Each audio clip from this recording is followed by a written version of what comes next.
Hello and welcome to Archive West Texas. I'm your host, Gordon Wilkerson, joined today by our producer, Rachel Boyd. This program is dedicated to preserving and sharing the stories of individuals who shaped our region. And today we're visiting with somebody whose journey reflects both professional excellence and also extraordinary personal discipline. Dr. Bharat Kakarala is an interventional radiologist at University Medical Center here in Lubbock. Originally from Houston, he came to West Texas to attend Texas Tech, where he completed both his undergraduate and medical education. After completing his residency and fellowship at Johns Hopkins in Baltimore, he returned to Lubbock in 2016 and has been serving patients at UMC ever since. Alongside his medical career, Dr. Kakarala recently completed one of the most demanding endurance events in the world, the World Marathon Challenge, running 7 marathons on 7 continents in 7 days. Dr. Kakarala, welcome to Archive West Texas. It's a pleasure to have you with us today. Thanks. No, pleasure to be here. Let's talk about your early years. What was it like for you growing up in Houston? Yeah, I know Houston was a lot of fun. It was busy. We had, in my class, when we graduated high school, it was about 1,000 people. And that was pretty standard, pretty normal. And so that was kind of what I was accustomed to and used to. And yeah, just a hot, humid, hectic, on-the-go city. I enjoyed it and had a great time. I always thought I'd go back too. I always thought I'd be in Houston the rest of my life. And that was kind of where I always saw myself ending up. Tell us about your family. My parents are still down in Houston, and then I have a younger sister, who's also in Houston as well. And she also went to med school and undergrad at Tech, and then she ended up going back down to Houston and is a pediatrician down there. Are your parents physicians or? No, my dad, he's an accountant in Houston, and then my mom works in the lab at MD Anderson in the pathology lab. How do you get from the hot humidity of Houston up to the high plains of West Texas? Yeah, no, good question. So out of high school, Texas Tech has a unique program in which they guarantee you a spot at their medical school if you commit and stay in Lubbock for your undergrad and through your entire med school. They kind of almost guarantee you a spot if you hit certain requirements for your GPA and hit certain courses and certain marks during certain stages of your undergrad and med school career. So it's kind of a way for them to keep good talent in Lubbock, but then you also get a benefit of not having to take the MCAT and the stress of applying to med school. And so this is one of the few programs in Texas that had one. I think A&M also had one similar. So yeah, that was one of the big draws and reasons I ended up out in Lubbock. What are some of your favorite memories as an undergraduate at Tech? Oh, there's lots. Yeah, no. Just all the sporting events, all the games are fun. Coach Leach was here during my time when I was here, and so all the football seasons were pretty electric. When I was doing med school, Bob Knight was here for basketball, so kind of caught a lot of the highlights during basketball and football during those legacies.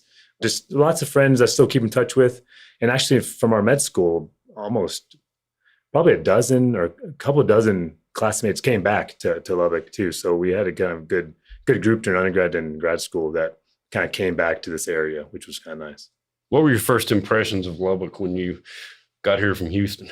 Yeah, no, Lubbock, yeah, it was kind of what you expect when you kind of first come in, when you're flying in, just that, flat brown, landscape. Yeah, you're not really sure how long this is going to last. But honestly, after those 8 years out here, I was like, oh, I'm done. I'm pretty good. I'm done with Lubbock. But then you just always find a way of coming back. Who are some of your best teachers at Tech or also at the med school? During undergrad, Dr. Deeney was one of the biology teachers that kind of always had this aura of kind of almost fear around him, because of just how kind of demanding his class was. And so that was a class that kind of stuck out, and a professor that was kind of the first introduction to some challenging coursework. And during med school, I ended up going to El Paso for my clinical years, my 3rd and 4th years. And so that's where I did a lot of my clinical training before they started having their own med school. And so that hospital there, Thomason Hospital, and then became UMC, was kind of phenomenal in terms of kind of all the professors and stuff there that are in El Paso, and then stayed there for the med school that ended up taking place there. How did you make your way to Johns Hopkins? We have a kind of a match program. And so after med school, you apply for residency.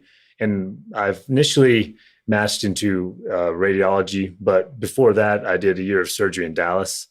And then I continued on to Indianapolis, where I did residency for radiology. And then from there, I went on to Johns Hopkins to do a fellowship in interventional radiology, which is a much more procedure-based field within radiology. And so that was my last stop was out there in Baltimore at Johns Hopkins.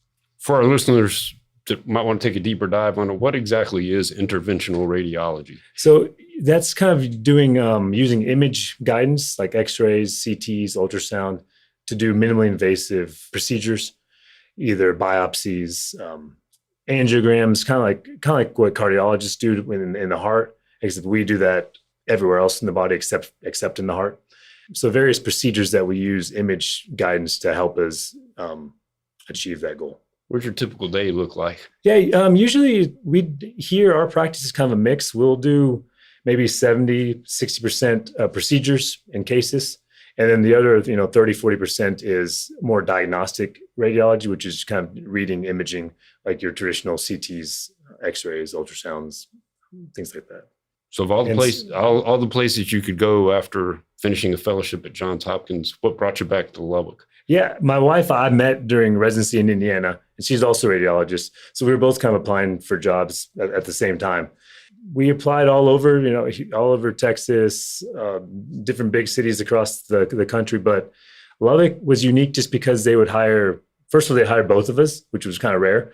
A lot of cities and groups didn't want to hire a couple. Didn't want to hire two people at once like that. And the other thing is the culture, in which I was kind of familiar with at UMC at Texas Tech Health Science Center, is more of a camaraderie. There's a lot less like egos compared to those other facilities like at Anderson or at Hopkins or places like that. And so just your day to day is just much more pleasant. What got you into running? Running, that started off when I was at Tech. Me and my roommate kind of started getting into it. His dad was a big avid runner and a long distance runner, would do half marathons and marathons. And he was doing one in Dallas. And me and my roommate were like, oh yeah, we're young, we're athletic enough. We could just go do this. And so we ran for a little bit, and then we signed up for this half marathon, and we're going to do it with him, with his dad. And we did the race, and his dad smoked us. Like it wasn't even close. It was just eye opening to see at that time, someone in their mid 40s or early 50s just crushing 20-year-olds in something athletic. And so that was kind of eye opening of like, oh, this is something that you can keep doing and kind of even get better as you get older, which is kind of rare in the field of athletics to do. So I kind of just started the itch of kind of running it and pursuing it a little bit more and more. There's running, and then there's World Challenge Marathon or World Marathon Challenge. Yes. What do you find most rewarding about your work at UMC? I think that, it's kind of the combination of in interventional radiology, we're on the diagnostic side of stuff in terms of we can diagnose certain things just based on imaging, but then we can also play a role in jumping in to intervene to stop it. And so being able to intervene and kind of fix an issue that you initially diagnose, that kind of full circle thing is kind of probably the most rewarding part. You mentioned that your wife is also a radiologist at UMC. How do you all, what's that shared professional life been like? Oh yeah, no, it's actually been very, very good, which you just never know kind of going into an office, into a field of how it's going to work. But UMC has been real flexible in terms of allowing kind of us to manipulate our call schedule and vacation schedules appropriately so that we can kind of be off at the same time and things like that, which are small things, but it kind of goes a long way, over the years. And then we have, 2 kids, a 6-year-old and 8-year-old. So it kind of helps being able to have that flexibility. How do you balance medicine and raising 2 young kids? Yeah, it's early mornings. And I try and get a lot of my stuff done that I want to do for myself early before anyone's awake. Because then, once they're up, the clock starts.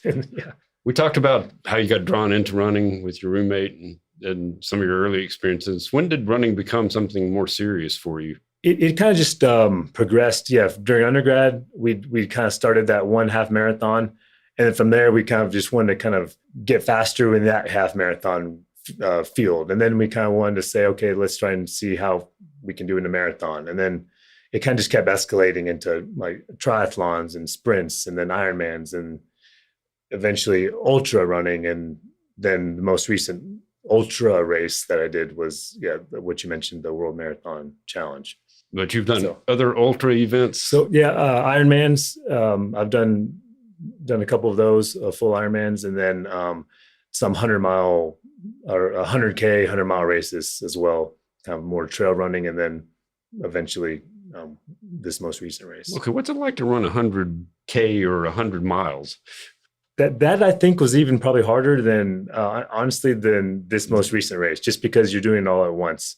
But in those races, you have to really kind of portion out your meals. You have to have everything very organized in terms of what you're going to eat, when you're going to drink, how you're going to drink it.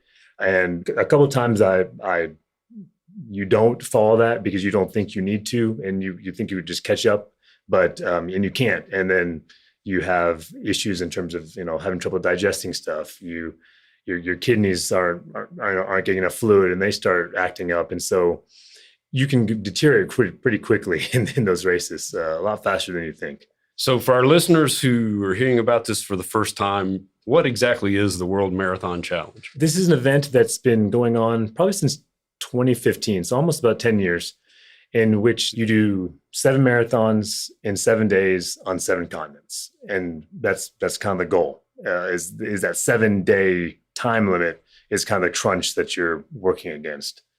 This year we had about 50 people that do it, and you have a kind of a private, like a chartered plane. It's like a big Southwest flight with only 50 seats in it. And you start off, your first race is in Antarctica, which is kind of almost just an outlier. You just kind of get that one over with. And, so where do you run a marathon? Do you run on ice, or do you? Yep. So Cape Town in South Africa is kind of like the headquarters. That's where everyone meets and starts off. They go over the whole plan. And then there's 2 ways to get to Antarctica. You either have to take a ship, which a lot of people do from South America, or from Cape Town, and you can fly. And so there's only a couple flights that they allow each day. And they're almost like cargo planes, like old Russian military cargo planes. And you fly into Antarctica, and the weather is so tumultuous there that there's just certain windows of time that they allow you to fly. So you're kind of just on call. And then they tell you, hey, okay, it's time to go. We have a window. And then everyone gathers in Cape Town, hops on the plane, and it's about a 5.5 hour flight to Antarctica. And you land on the runway. The plane has 28 wheels. It's a very unique plane that can land there on that ice, on that terrain.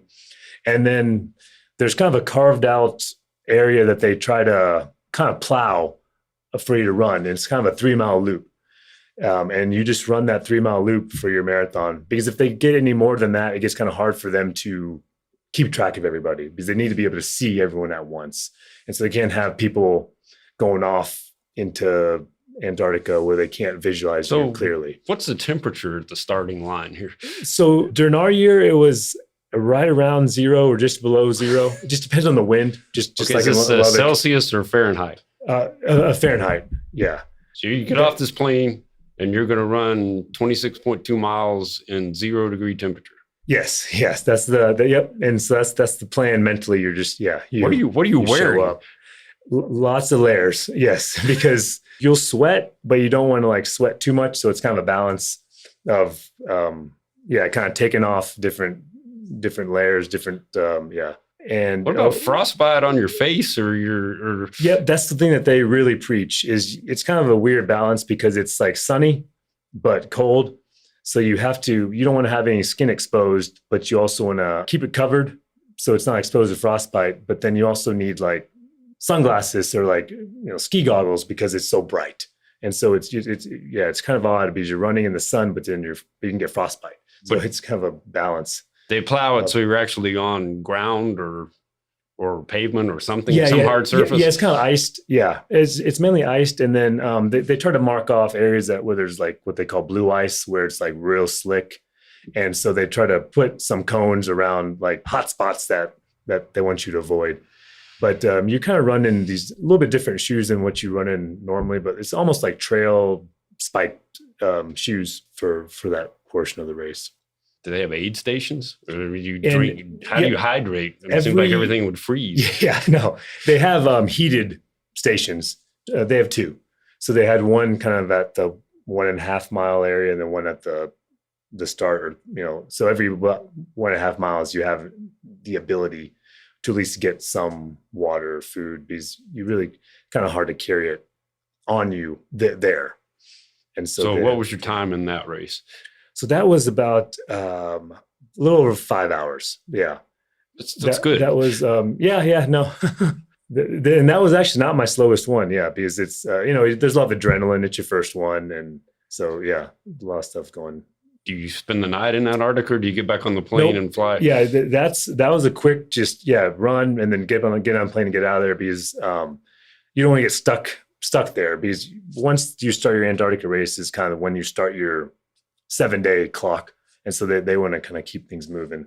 And so they get you back to Cape Town, get to rest a little bit in Cape Town, and then do the Cape Town race to cover the South Africa race. Where did you head next? And so then in Cape Town, we did our race there. And that covers the kind of the Africa portion of the race. So then 2 continents are down after that. That was your fastest race, I think. Yes. Yeah. What was clicking for you that day? The weather was great there. It was warm. And then my family was there. My wife and kids were there. They came to Africa. They kind of hung out in Cape Town during all this. And then once I finished that race, then they went back to the States, and I continued on. So that was just kind of nice. So just good weather, good scenery, and it was warm, and you're still early in the week. And so you're still kind of fresh. So I'm trying to figure out the logistics of this. You do the race in Antarctica, you fly in, you fly out. Do you overnight in a hotel in Cape Town, or are you sleeping on the plane? Yeah.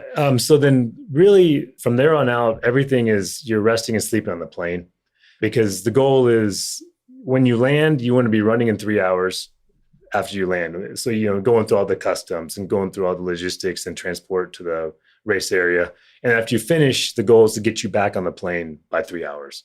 And so that's kind of the time frame you're kind of working with, just to kind of keep things moving. Otherwise, there's not enough time to sleep in a hotel and make it to the next race site. So the course in Cape Town, was it more of a traditional marathon course? Yep. That was more of a longer course. It was like, a 5-6 mile loop. And so that was just kind of more traditional, like 4 big loops, but it's through the city. It's easy for them to maintain. What's your quick take on Cape Town? Cape Town was lovely. Yeah, that was probably one of my actually favorite stops of all 7 races, because you have the ocean, you have water, you have mountains, you have all the different landscapes in one kind of central area. And so, yeah, it was real pleasant. All right. So 2 down, 5 to go. Yep. You head next to Perth. Yes. Perth, Australia. Perth is on the western side of Australia. Yes. Yep. So it's kind of the closest stop. And that was one of the longer flights. That was about a 12-hour flight from Cape Town. And so on those flights, that's kind of when you're kind of, reclining as much as the seats allow you to, and just, resting as much as you can and sleeping as best as you can on those flights. How do you sleep on that? Yeah, it was, in spurts. Yeah, it's you're also trying to eat and drink. And so you're trying to do all that and then get a little bit of rest. And I mean, it's not like a total lie flat seat, but what's your body feeling like right now? I mean, shockingly, after the first couple races, it kind of almost understands the assignment of like what is going to be happening. But, you have like different those little massage guns. You're just doing all sorts of different random stuff on the flight to just stay loose. People are walking up and down. There's enough room to stretch. So you're trying to stay loose, but then also get at least a few hours of sleep. Yeah. All right. So from Perth, Dubai, is that right? Yep. Yeah. Perth was just like Houston, just hot. It was 100 degrees and humid. But luckily, the one nice thing is that you don't really have to adjust to times. Like there's no jet lag because you don't worry about time. Like whenever we land, we're running in 3 hours. So it could be 8 a.m., could be midnight. It doesn't matter. And so from that standpoint, there's no little jet lag when you're traveling this much, which was kind of nice. So warm in Dubai? And then Dubai was, Dubai was warm. Yeah, that was about, 80s, a lot more pleasant than Perth. And Dubai, kind of crowd wise, had probably the most enthusiastic just ambiance. And that was also during the day. It was like, 3 p.m. In the afternoon. So it was just more of a normal time.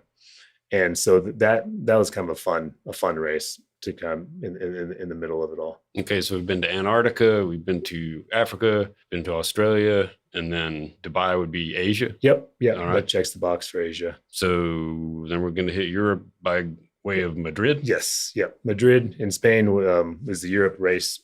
And that was kind of a unique one because it was kind of on a racetrack there on their F1 tracks that they do. So it sounds like it'd be cool, but it wasn't actually that fun at all because all the banks. It's just banks and turns and up and down. There's nothing flat at all. And so that was kind of frustrating. After a while, you kind of get tired of it.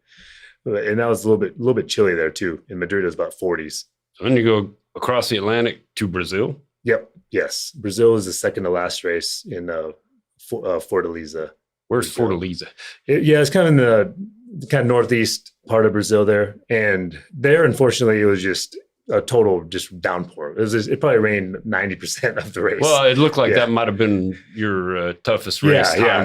That was just hard to get comfortable. You're just wet and you're just running in like soggy shoes and socks. You just threw everything away afterwards.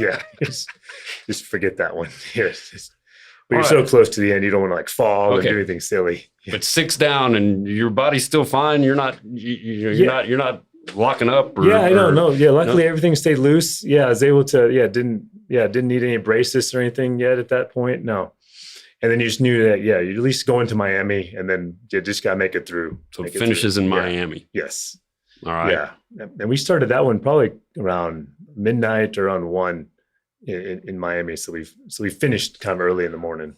So when you get to Miami, are you feeling relief or exhaustion or all of the above? Or? Yeah, a little bit both. Yeah. Of just, so yes, a relief. And then you weren't really too excited yet until you get kind of towards your last kind of loop, your last part. And then, okay.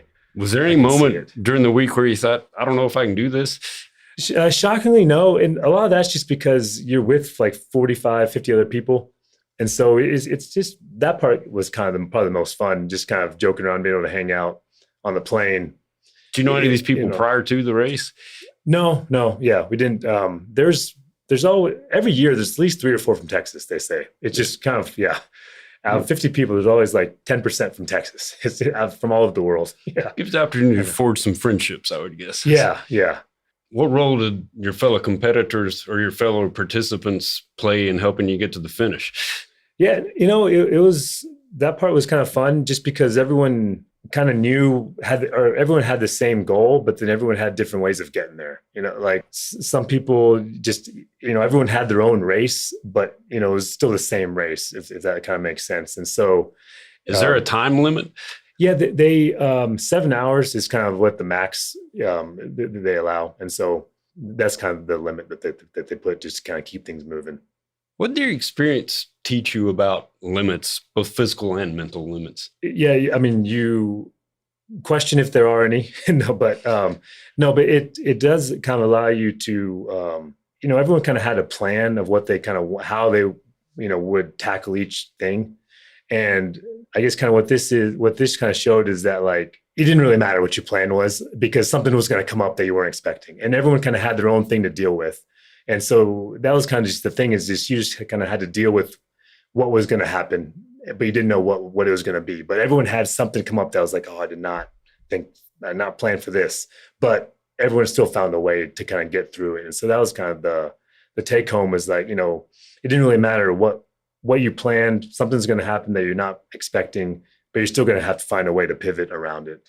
And seeing 45 people do it in different ways was kind of neat.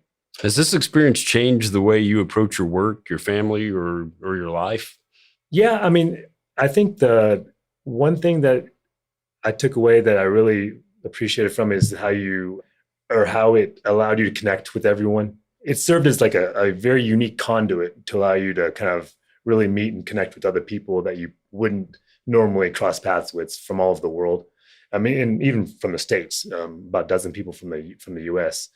And so it kind of just highlights the effort I think we need to put in terms of finding avenues or conduits to connect with other people that you traditionally wouldn't do, because I think it's definitely worth it. Finally, if one of our listeners is out there considering a big goal, but not sure if they can take it on, what would you tell them? I tell them you need to break it down into like small steps and then it, like something that's more digestible. And then it just over time, then eventually that whatever you think that big goal was becomes a lot more manageable and easier. You know, whether this was like, you know, this was 777, you know, just doing, you know, half and then the next month doing a full one. And then the next year doing 2, just small, just digestible steps like that can really then make the bigger goal look a lot more manageable. And so that was something that really helped. It's quite a story and quite an event, quite an accomplishment. Dr. Kakarala, thank you for taking time to share your story with us today and for teaching us what can be achieved through discipline, resilience, and a willingness to embrace challenge. We appreciate you taking part of your day to talk with our listeners. Thank you for listening today. Please join us again next week for another episode of Archive West Texas.